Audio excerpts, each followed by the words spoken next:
Thinking for a Change by John Maxwell. This is my summary and reflections of his book. This week we're going to look at Master the Process of Intentional Thinking. William Bernbach said, "For the flower to blossom, you need the right soil as well as the right seed." The same is true to cultivate good thinking. I think he's right there. Good thinkers are always in demand. A person who knows how may always have a job, it said, but the person who knows why will always be his boss. Good thinkers solve problems. They never lack ideas that can build their team or organization. And they always have hope for a better future. So you need to put yourself in the right place to think. So the question might come up, so how do you do that?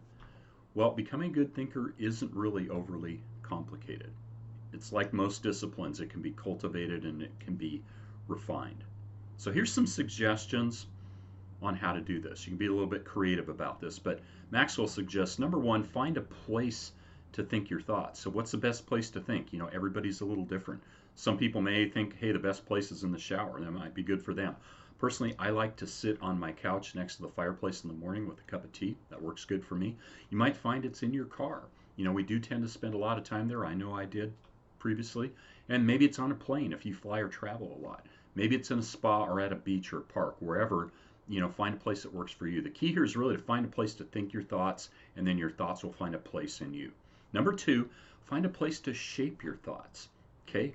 Rarely do ideas come fully formed and completely worked out, right? Most of the time they need to be shaped until they have some substance to them. And you want to ask questions about your ideas. Kind of fine tune them, so to speak. One of the best ways to do that is to put your thoughts into writing, right? As you shape your thoughts, you find out whether your idea has potential. You learn what you have. You also learn some things about yourself, which is important. Sometimes you need to ask the questions, and they're often more important than the answers that you're going to receive. By asking questions, you gain perspective on your ideas, and that's something a leader does. Leaders ask questions.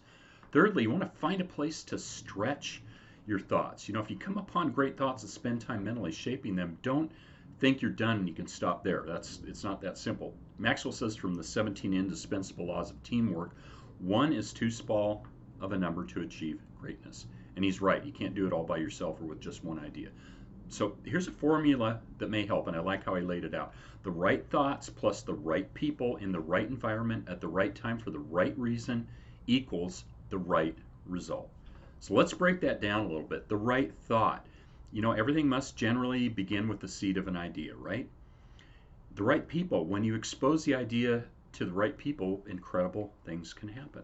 And this brings in mentorship. The people in your life impact your thinking for better or for worse. So why not work strategically to find people who will stretch your potential? Make it a goal to find people who will add value to you in areas that are important to you. And this is going to take your thinking to a whole new level. And that's what we're trying to do. The right environment. Your environment will either stretch or shrink your ideas. In the right environment, and I call it the right association, thinking is valued, ideas flow freely, fresh eyes are welcome, change is expected, questions are encouraged, and so on. And if you're a leader, then you got to realize that you're creating the environment you're in. So be in control of that. The right time. Ideas are fragile things, and when they first see the light of day. And the right reason. J.P. Morgan kind of humorously said, a man has two reasons for doing anything. A good reason and the real reason. So motives matter here. Fourth, you want to find a place to land your thoughts.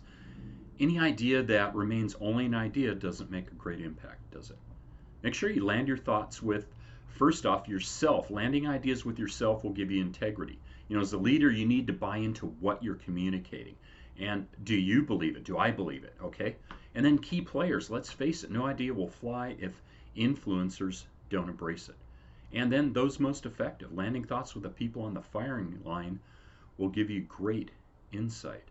And then fifth, you want to find a place to fly your thoughts, so to speak. Give your plans the right amount of thinking time, and you'll find the implementation time decreases and the results get better. And that's what we're after, right? So how to become a good thinker? If you want to master the process of good thinking, here's some recommendations, okay? First, expose yourself to good input. This is probably somewhat self-evident, but good thinkers always prime the pump of ideas. As important, and this goes into personal development. You read books, you review trade magazines, articles, you listen to CDs, MP3s, podcasts, YouTube to spend time with good thinkers. And then secondly, expose yourself to good thinkers. You want to spend time with the right people, and this is the right association. If you want to be a sharp thinker, be around sharp people. And then third, choose to think good thoughts. You can maybe call this having a good attitude, but to become a good thinker, you've got to become intentional. That's what we're talking about today. You got to make it a priority, right? Remember, thinking is a discipline. And then fourth, you want to act on your good thoughts, right? You've got to put something into action. So ideas have a short shelf life, so you've got to act on them before their expiration date. And then fifth, allow your emotions to create another good thought. As I know from my life experience, you probably do too, I've discovered that for some people, the greatest challenge to becoming a good thinker is their emotional turmoil or baggage, sadly. A messy life can drag you down and get in the way or be a roadblock to being a good thinker. And then sixth, repeat the process. One good thought doesn't make a life, right? Success comes to those who have an entire mountain of gold that they continuously mine. So here's a few questions for reflection from today. First off, we've got a thinking question.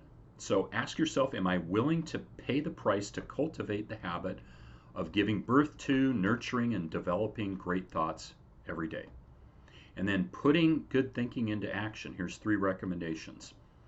Number 1, if you don't already have a good thinking place, you need to find one. Ask yourself, where will you choose to create your thoughts? And then number 2, who are the good thinkers in your life? Maybe write those down, list them out.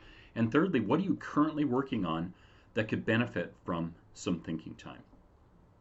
Thanks so much for joining me today. I appreciate it. Feel free to hit the subscribe button if this helped you to be more intentional in your thinking or added value to you in some way, and I certainly hope it did.